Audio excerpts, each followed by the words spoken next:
성경 말씀 요한복음 1장 14절입니다.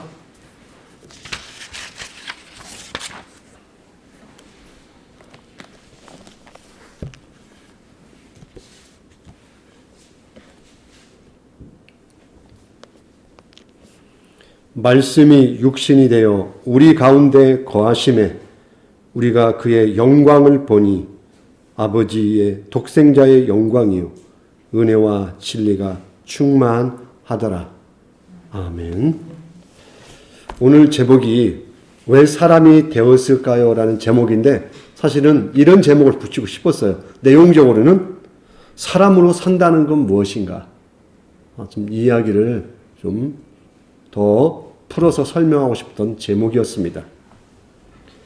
자, 우리는 보통 예수님을 믿고 교회를 다닌다는 어떤 그런 당위성 때문에 세상을 그냥 악하다라고 너무 규정을 해요.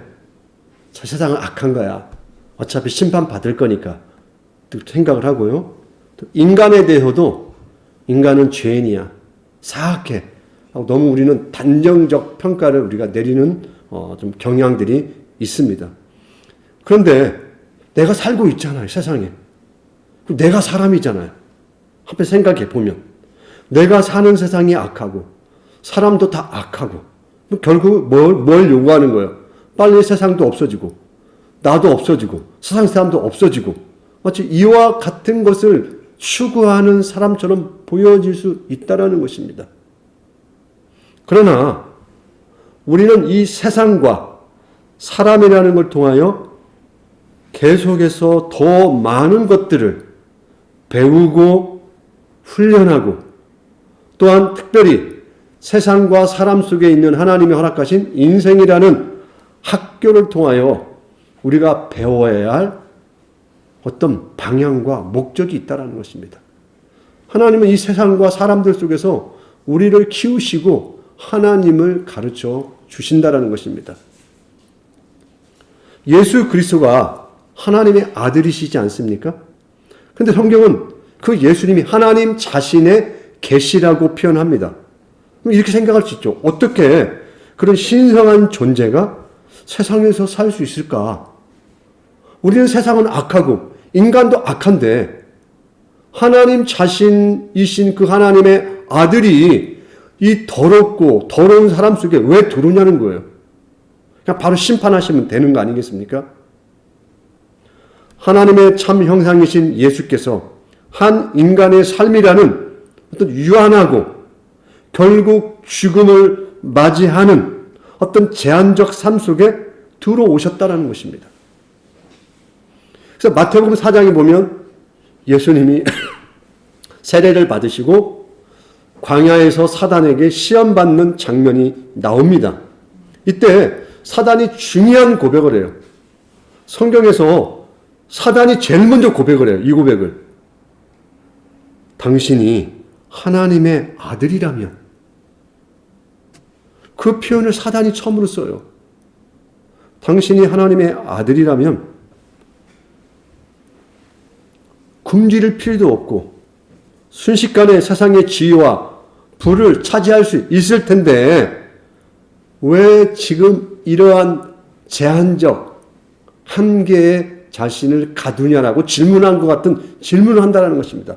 세 번을 시험하잖아요. 그럴 때마다 당신이 하나님의 아들이라면 하나님의 아들의 조건으로 있어서 그가 돌로 떡을 만들어내고 높은 성전 꼭대기에서 뛰어내리고 천하만국이 보이는 산에서 세상을 차지 못할 어떤 힘이 없는 존재입니까? 그렇지 않잖아요. 하나님의 아들이라는 것은 하나님의 권세와 권능을 다 소유한 자잖아요. 근데 그러한 자가, 그러한 분이 배고픔에 시달리고 있다는 것입니다.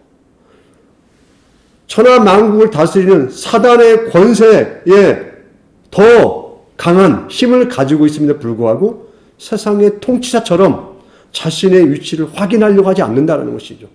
또 많은 사람들이 보는 앞에서 뛰어내림으로 말미암아 바로 하늘에서 내려온 자는 이러한 능력과 힘을 가진 자라고 자신을 증명하려고 하지 않는다라는 거예요. 마치 예수님은 자신의 권능과 권위를 갖고 있지만 사용하지 않기로 작정한 분처럼 행동을 한다라는 것입니다. 그런 의미에서 그 예수님은 진정한 인간의 자리에 있기로 하셨다라는 것입니다. 인간이 가지고 있는 한계와 제한 속에 자발적으로 순종하셨다라는 것입니다. 그래서 히브리서 5장 7절에서 8절에 아주 이런 표현이 있습니다. 저는 개인적으로 이 본문을 읽을 때마다 뭉클뭉클해요. 그는 육체에 계실 때에 자기를 죽음에서 능히 구원하실 이에게 심한 통곡과 눈물로 간구와 손을 올렸고 그의 경건함심으로 말미암아 들으심을 얻었느니라. 그가 아들이면서도 받으신 고난으로 순종함을 배워서 예수님이 무엇을 배울 게 있습니까? 그가 뭐가 부족해서 하나님의 말씀에 순종 못할까 봐 예수님이 불안해하고 죄를 범할까 봐 자기 자신을 통제하지 못할까 봐 그런 분이십니까? 그렇지 않잖아요. 육체에 계실 때라고 표현하잖아요. 나와 동일한 사람으로, 나와 동일한 위치 속에서, 나와 동일한 공간 속에서 있음으로 말미암아 모든 인간이 겪는 슬픔의 통곡과 눈물의 간구와 고난의 삶을 그가 순종함으로 그대로 자기 것으로 삼으셨다는 표현입니다. 이렇게 예수님께서는 인간이 겪는 모든 한계를 완전히 자신의 것으로 받아들이셨습니다. 하나님이신 예수께서 왜 인간의 한계를 받아들이셔야만 하는 겁니까? 예수님께서는 당시 사람들이 소망하던 게 있었어요. 메시아에 대한 왕 중의 왕이요 절대 왕권을 가진 다윗과 같은 승리의 메시아를 소망했습니다. 그들이 생각했던 왕은 온 세상을 통치하고 특별히 1세기에는 로마 제국을 무너뜨리고 이스라엘이 전 세계를 통치하고 지배하는 그러한 유대인의 왕국을 꿈꿨던 사람들이에요. 그런데 예수님은 전혀 그들이 생각하기에 메시아라고 받아들일 수 없는 약자 중에 약하요. 너무나 연약한 한 인간이었다는 것입니다. 하나님은 이렇게 오히려 자기를 종의 모습으로 우리에게 보여주셨다는 것입니다. 그래서 우리의 생각으로 상상할 수 없는 새로운 하나님의 자신의 계시를 우리가 만나게 된 겁니다. 바로 인간으로 오신 하나님 자신이신 예수 그리스도의 삶을 통해 하나님의 참된 본성이 무엇인지를 우리에게 계시하여 주셨다는 것입니다. 하나님이신 예수께서 왜 인간의 한계를 받아들였을까요? 또한 하나님이 하나님이시라면 왜 악과 고통과 죽음을 자기 걸로 받아들였을까요? 이에 성경은 우리가 그걸 충분히 이해할 만한 마치 답 같은 답을 주시는 것 같지는 않아요. 하지만 그 모습을 통하여 하나님이 어떠한 분인가에 대해서 명확하게 우리에게 설명하여 주신다라는 것입니다. 하나님은 우리를 사랑하시고 신실하게 대하시며 우리를 얼마나 존중하시는지를 잘 보여주는 방식이라는 것입니다. 하나님이 한 인간으로 오셔서 모든 인간의 눈에는 그분이 그저 한 평범한 인간으로 보였지만 그러나 놀랍게도 하나님은 그 모습 가운데 하나님의 본질의 형상을 우리에게 계시하여 주셨다는 것입니다. 예수님은 30세 되기까지 세상에 자신의 모습을 드러내지 않았어요. 조용하고 소박한 서민의 삶을 살았습니다. 뭔가 좀 멋있는 삶이 있어야 하지 않겠습니까? 그래서 초대교회는 30살 전에 내용이 너무 궁금했었어요. 그래서 이단들이 성경에 없는 예수님의 어린 때의 그런 어떤 사건들을 인위적으로 만들어냈어요. 신이니까 좀 특별히 할 거 아니에요. 이 예수가 너무나 평범한 거예요. 그래서 어릴 때 막 기적을 일으키는 그런 희한한 내용들을 막 자기들이 따로 만들었어요. 그걸 위경이라고 말합니다. 외경이라고, 우리가 보는 이걸 정경이라고 말을 하고요. 그 다음, 정경은 아니지만은 이 정경을 보조할 수 있는 책이 있어요. 특별히 이 구약과 신약 사이에 있는, 캐톨릭에서는 그 외경이라는 걸 봅니다. 이 안에 포함해서 보고요. 그 다음에 위경이라는 게 있어요. 말 그대로 가짜라는 거죠. 위조했다라는 것이죠. 위경들이 주로 뭐냐면 예수의 신비로움을 계속 설명하는 거예요. 성경에서 말하지 않는 것은. 그들은 예수가 인간의 몸을 입었다는 것을 받아들일 수가 없었어요. 그러면 아니 예수가 사람으로 오셨는데 그건 사람처럼 보였다라는 거예요. 그걸 일명 가현설이라고 말해요. 영지주의자라고 표현을 하는데 가짜로 보였다는 거예요. 진짜 육체가 아닌 환상적으로 보였다는 거죠. 왜? 아니 하나님이 신성이 하는데 이 인간의 몸은 더럽고 세상은 더러운 건데 신이 더러운 모습을 입어? 이걸 받아들일 수가 없었던 거예요. 그들은. 기독교 신앙이 아니었던 그런 내용들이 있었다는 것입니다. 그런데 예수님은 스스로 인간의 한계 안에 살기로 선택하신 분이에요. 이것을 의심하는 이들에게 오히려 답변하는 거예요. 가장 사람다운 사람. 너희들이 이 땅 가운데 사람다운 사람을 보고 싶으냐? 예수를 보라는 거예요. 사람이 사람답게 되는 모범이 어디 있느냐? 예수를 보라는 거예요. 그리고 예수님은 늘 그럼에도 불구하고 그가 공생의 사역을 시작하면서 마치 예루살렘을 향하여 죽음을 향하여 뛰는 사람처럼 죽음을 향하여 달려가셨다라는 것입니다. 제자들에게 누누이 자기의 죽음을 이야기합니다. 이는 예수님의 십자가의 죽음은 하나님의 권능을 드러내는 사건이라는 것입니다. 죽음이 무슨 권능입니까? 죽음은 인간이 가장 극복할 수 없는 한계를 이야기하는 거잖아요. 아무리 잘나고 똑똑하고 돈이 많고 건강한 사람도 죽음 앞에서는 가장 힘없는 자가 되는 거잖아요. 그런데 마치 예수는 그 죽음을 향하여 달려가는 자의 모습처럼 보였다는 것입니다. 너무나 이상한 거예요. 결국 예수님께서는 십자가의 죽음을 이기시고 부활하심으로 당신의 권능을 보여주셨다는 것입니다. 그럼 무엇을 보여주셨다는 것입니까? 인간의 최악, 죽음이 끝이 아니라는 걸 보여주신 것입니다.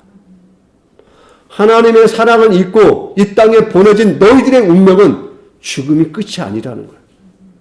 너희들의 운명은 예수 그리스도의 부활의 생명으로 새롭게 살아나서 하나님이 약속하신 새하늘과 새 땅의 하나님 나라의 백성으로 사는 그 길을 보여주셨다는 것입니다. 이렇게 보면 예수께서 연약한 인간으로 보인다는 이 사실이 얼마나 놀라운 은혜인지 모르는 것입니다. 예수께서 실제로 우리와 같은 인간이었다는 이 사실, 나의 이 살과 내가 다치면 흘리는 그 피를 지니셨고 죽을 인간으로 살았다는 사실, 한 인간으로서 그도 우리처럼 약하고 상처받기 쉬운 존재였다는 것입니다. 어떤 세상에 뛰어난 영웅을 설명한 그런 분은 오시지 않았다는 것입니다. 여러분, 예수님이 목수였다는 것을 한번 가만히 생각해 보시기 바랍니다. 우리가 지금 보는 목수도 생각하셔도 돼요. 그러면 그 목수의 삶을 살아온 예수님의 손을 한번 가만히 생각해 보시기 바랍니다. 그리고 그의 얼굴, 피부, 그가 입었던 옷, 그의 햇빛에 쪼인 그의 머리카락, 오랫동안 고된 일을 했을 것이고요. 손은 굳은 살이 박혀 있을 거예요. 그리고 온갖 도구를 다 하다 보니까 어떻게 했어요? 손가락이 다쳤을까요? 안 다쳤을까요?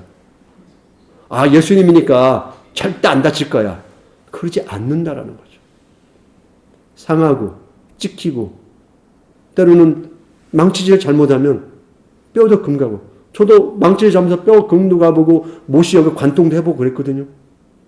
그런 인간이 겪을 수 있는 삶의 것들을 그가 몸으로 다 겪으시는 거예요. 우리는 마치 예수님은 그러지 않을 것처럼 생각을 한다라는 것입니다. 예수님을 그렇게 생각하니까 우리 삶을 그렇게 바라보는 거예요. 값없게 보이는 거예요, 우리 삶이. 2024년 한 해가 여러분 보시기 어떻습니까? 기가 막힙니까? 그렇지 않잖아요. 주일날도 아이들에게 제가 종이 A4 용지 접어서 표현한 것처럼 그거보다도 더 많은 굴곡이 있을 수 있다는 것입니다. 365일이면 365일에 우리의 실수와 단점과 한계가 그대로 우리의 굴곡으로 남아 있을 수 있다는 것입니다. 우리는 그게 싫잖아요. 완벽했으면 좋겠잖아요. 우리 예수님도 그렇게 완벽했으면 좋겠잖아요. 예수님은 완벽을 위하여 세상에 오신 분이 아니라는 것입니다. 우리가 망치질을 잘못하면 내 손가락을 쳐서 내 손가락 뼈가 부러질 수도 있듯이 내가 끌로 잘못 나무를 깎으면 내 손에 피가 나듯이 예수 그리스도는 그렇게 심줄이 튀어나오고 굳은 살이 박이고 흉터가 생기는 모습으로 우리 사람됨을 하나하나 다 배우셨다는 것입니다. 나는 신이야, 하나님의 아들이야, 너희들이 다 해. 나는 그냥 병이나 고치마, 오병이어나 할 거고 이게 아니라는 것입니다. 우리는 이러한 그리스도의 모습을 통하여 그분이 우리를 얼마나 용납하고 받아주시는가를 그걸 통해 보는 거예요.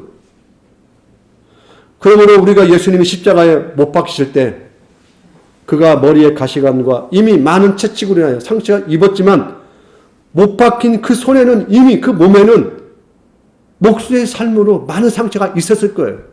십자가에 달리기 이미 전에 십자가의 죽음을 위하여 그는 고음 모양도 풍채도 없는 흠모할 만한 아름다운 모습을 이미 갖지 않는 자로서 십자가에 달아도 아무도 안타깝게 생각하지 않을 정도의 한 연약한 인간으로 십자가에 달리셨다는 것입니다. 그래서 이사야서에 그는 고음 모양도 없고 풍채도 없은즉 우리가 보기에 흠모할 만한 아름다운 것이 없도다. 그리스도의 모습은 아름다운 것이 없대요. 그래서 그를 보기를 싫어할 정도로 예수님이 이 땅에 왔을 때 누가 그를 아름답다, 그를 따르고 싶어 했겠습니까? 그가 많은 음식을 만들어낼 때, 병을 고칠 때는 마치 그가 세상을 구원할 것처럼 따라다녔지만은 십자가의 죽음 앞에서는 어떻게 했습니까? 다 그를 모른다 하고 그 모습이 아름답지 않기 때문에 그를 다 버리고 간 거 아니겠습니까? 이렇게 그리스도는 인간의 가장 낮은 자리를 죽음의 자리까지를 통해서 배우신 분이라는 것입니다. 그러므로 하나님이 진실로 인간이 되셨다면 우리는 인간이란 그 말에 저주스러운 우리의 감정을 담아서는 안 된다는 것입니다. 하나님이 인간이 되셨는데 왜 우리가 인간을 마치 벌레처럼 우리가 취급하면 되겠습니까? 나를? 물론 우리 죄인이라는 아니라는 말을 하는 거 아닙니다. 죄인이지만 하나님이 이러한 우리를 살리기 위한 하나님의 눈과 하나님의 마음이 있는 존재라는 것입니다.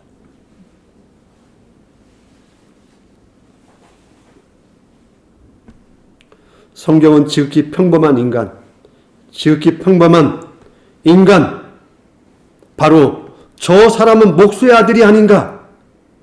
저 사람은 요셉의 아들이 아닌가? 라고 물을 정도의 예수님은 진짜 인간이었다는 사실을 반드시 기억하시기 바랍니다. 그러나 사람들은 그게 걸림돌이었어요. 진짜 인간으로 오신 그 예수님이 너무나 걸림돌이었어요. 하지만 그가 참 인간이자 참 하나님이라는 고백은 우주가 저 하늘이 인류에게 줄 수 있는 가장 커다란 기적이라는 것입니다.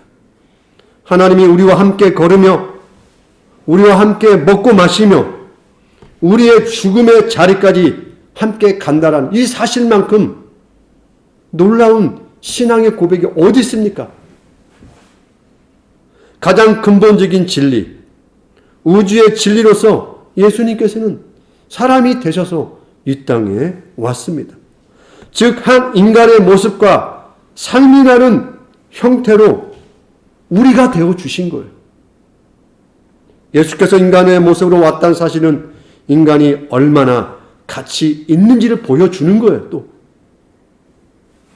이 세상의 삶을 살아야 하는 이유가 거기 있다는 것입니다. 여러분이 365일의 삶이 오늘까지 마음에 안 들 수도 있어요. 내년 365일이 멋지다라고 우리가 장담할 수 없잖아요. 내 목숨이 내년 1년을 다 유지 못할 수도 있다는 것입니다. 그런데 나에게 이 순간 1초, 아니 1시간 남았더라도, 내일까지 내 목숨일지라도 나의 삶은 하나도 버려질 게 없다는 것입니다. 왜? 내 삶을 예수님이 살아내신 건데 어떤 걸 내가 함부로 취급할 수 없다는 것입니다. 우리의 존재는 하나님의 선물인 것이죠. 물론 우리의 삶의 조건들은 불만족스러운 게 많이 있죠. 몸도 아플 수 있고 경제적으로 만족스럽지 못할 수도 있고 가정에서 아내나 남편이나 자녀나 속 안 썩이는 사람 없잖아요. 그렇죠? 내가 이런 표현할 수 있죠. 어른들 표현으로 내가 전생에 무슨 죄를 져서 저 인간을 만났나 이런 생각 들잖아요. 그래서 평생 왼수라고 하잖아요. 그렇죠? 예. 그러나 우리의 삶은 하나님이 허락하신 하루하루의 모든 것들이 하나님 나라의 역사에 재료를 쓰신다는 것입니다. 못나면 못난 대로, 잘난 부분이 여러분에게 있다면 그 잘난 대로 다 쓰실 거예요. 제가 예전에 이 이야기 한번 했을 겁니다. 이 나무 조각 하나도 같지 않잖아요. 우리가 같은 한국 사람이고 같은 교회 다니면 우리가 같습니까? 우리 한 사람도 다 틀리잖아요. 저와 제 아내하고 같을 것 같습니까? 어쩜 저렇게 다른지 모르겠어요. 예. 평생 달라. 예. 이 구호를 외칠 수 있을 것 같아요. 그러면 이 내가 낳은 아들이니까 저를 닮았다고 해서 같을 것 같습니까? 안 같아요. 좋아하는 음식도 다르고요. 성향도 달라요. 비슷할 것 같은데 그렇지 않아요. 우리 삶의 내용도 그렇지 않겠습니까? 내년도 기쁜 날이 있으면요. 슬픈 날이 있을 것입니다. 예. 그러나 눈물의 날이 있는 것만은 아니라는 것입니다. 하나님이 또 웃음도 줄 것입니다.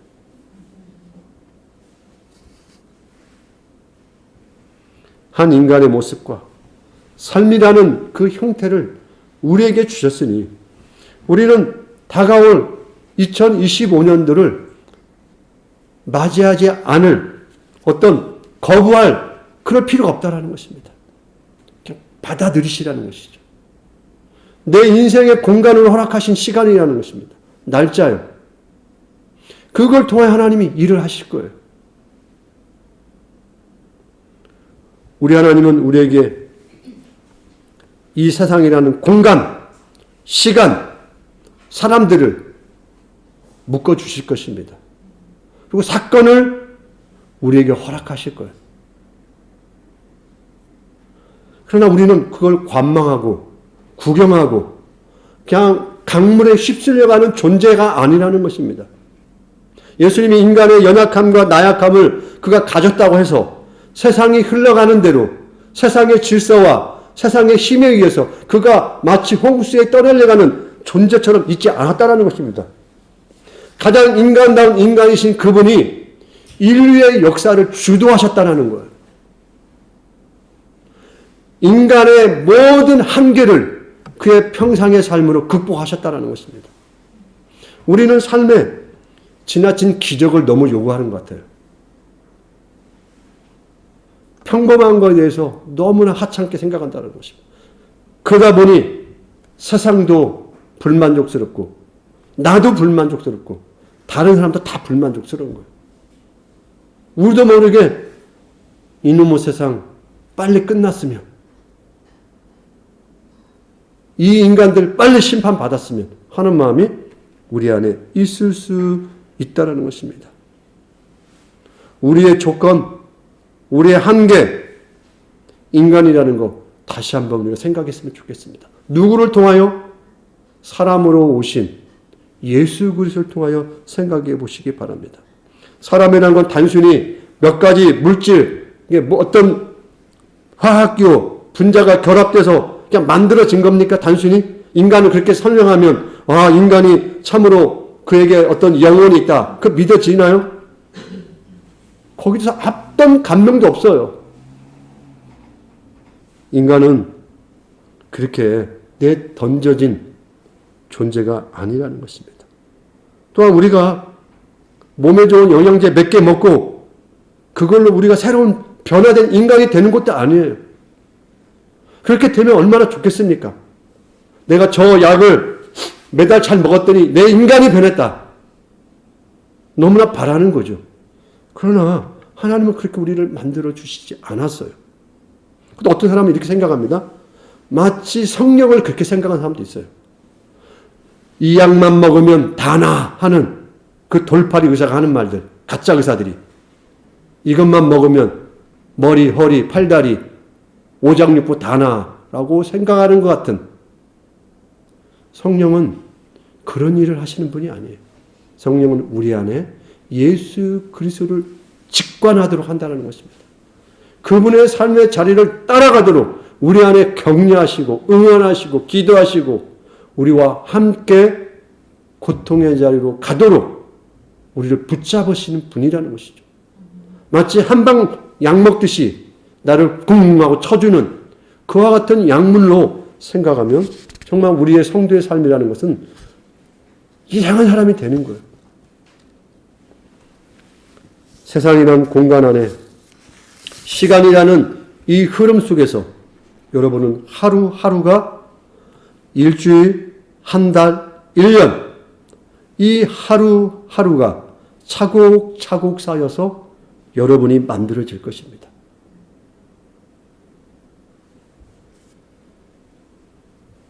살아온 이야기, 또 앞으로 살아낼 이야기, 내가 살아왔던 삶의 방식, 앞으로 살아갈 삶의 방식, 변함없이 지켜왔던 나의 가치들, 그러나 새롭게 바뀔 나의 가치들, 내가 사용한 말과 문화, 습득한 지식, 앞으로 내가 사용할 말, 문화, 새롭게 배워야 할 지식, 지금까지 만나왔던 나의 사람들, 앞으로 새롭게 만날 사람들, 지금까지 내가 경험한 수많은 사건들, 앞으로 우리가 또 알 수 없는 또 이런 수많은 경험들이 예수 그리스도의 사람됨의 성품을 통과하여 여러분이라는 어떤 이 제한된 한계, 공간 속에서 숙성되고 변화되어서 예수 그리스도의 사람으로 만들어진다는 것입니다.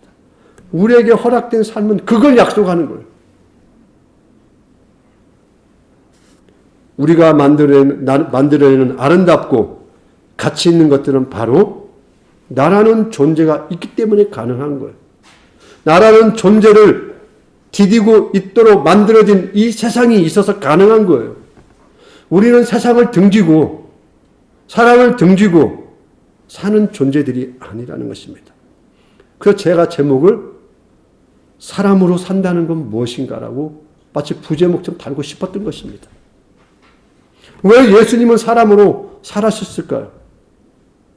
공중에 구름 타고 손가락으로만 가리키면 될 일을 왜 내려와서 굳이 망치질을 해야 하셨고 대패질을 하고 돌을 깎고 그러다가 자기 손가락도 다치고 결국 십자가라는 죽음의 자리까지 왜 갔나요? 바로 예수님은 이 땅에 한 사람으로, 여러분이 한 사람으로 살아가야 하기 때문에 그 한 사람의 위치에 서 계셨던 것입니다. 이 세상이라는 무대 위에 우리의 무대가 되도록, 우리의 무대가 별 볼 일 없는 무대가 아니라는 것을 보여주시기 위해 하나님의 아들이 우리의 무대에 쓰신 거잖아요. 얼마나 영광스러운 자리입니까? 우리의 부름이 그와 같은 부름이라는 거예요. 이 세상이라는 무대에 여러분의 역할이 있을 것입니다. 그거 사시면 되는 것입니다. 이게 예수 믿는 거예요, 이게. 이 세상에 만물은 보존되고 각각의 부분은 제 자리를 지킬 것입니다. 하나님의 뜻과 명령이 이 세상 위와 아래와 옆과 모든 그 자리에 있을 것입니다.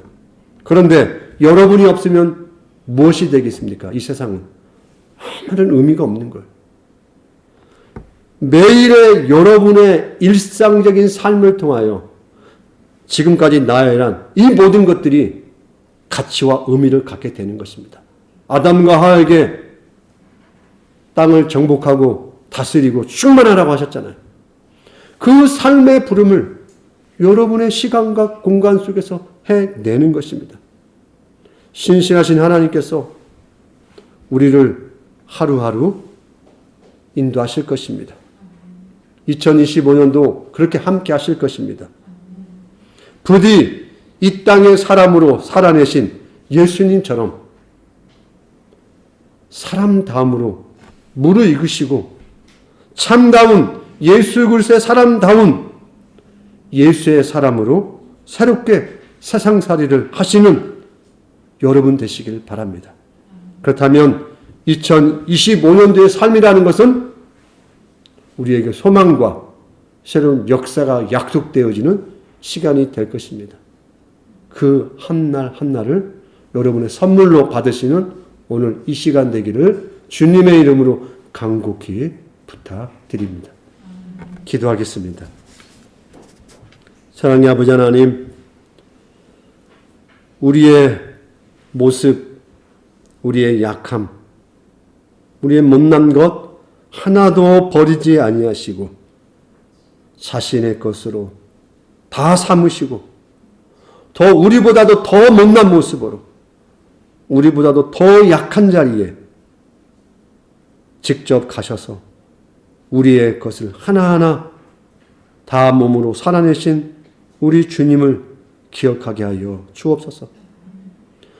우리 주님이 이렇게 해야 할 만큼 우리는 귀한 존재들이고 우리 인간의 존재는 바로 하나님의 형상으로서 버려질 수 없는 놀라운 하나님의 계획과 섭리 안에 있음을 우리가 받아들이고 인정하고 그러한 기쁨과 소망을 가지고 사는 우리가 되게 하여 주옵소서.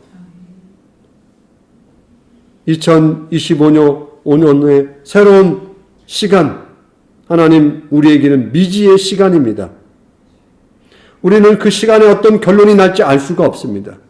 그러나 예수님이 십자가의 죽음을 통하여 실패와 좌절로 끝나는 인생이 아니라 참 생명으로 살아날 수밖에 없는 존재임을 우리에게 명확하게 보여주셨사오니 실패할 수 없는 이 인생이 한 해 허락됐음을 믿고 감사하며 용기 있는 시간들이 되게 하여 주옵소서.